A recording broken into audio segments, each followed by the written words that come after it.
দাওরায়ে হাদিস ফারেগ হয় এক এক বছরে কত হাজার জানো? কত? 30,000 থেকে 40,000। কয়েকদিন পরে এটা হবে 50,000।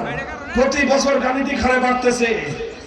এই বিপুল পরিমাণ ওলামা হচ্ছে। আগে এক সময় আলেম কম ছিল, গোটা দেশে ইসলামী শিক্ষার প্রয়োজনে আলেমদের শুধুমাত্র মসজিদ মাদ্রাসায় খেদমত করার দরকার পড়তো।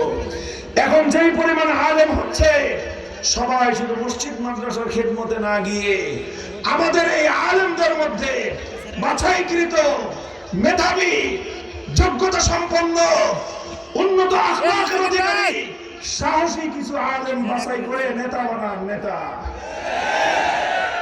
রাজনীতিটা আপনার হুজুররা ছাত্রদেরকে যদি করতে না দেন, ছাত্র জীবনে না দিলেন দাওরা ফারেগ হওয়ার পর অন্তত কিছু মেধাবী ওলামা, কিছু মেধাবী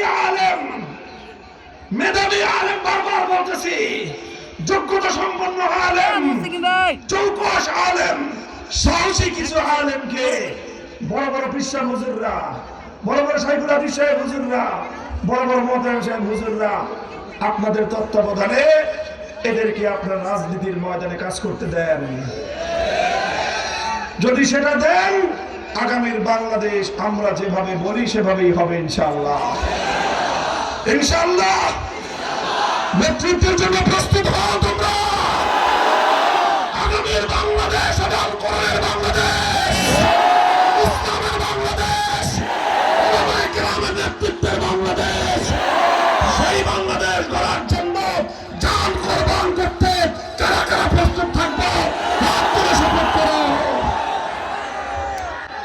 আল্লাহ কবুল করেন, তৌফিক দান করেন। আখির দাওয়ানা আলহামদুলিল্লাহ।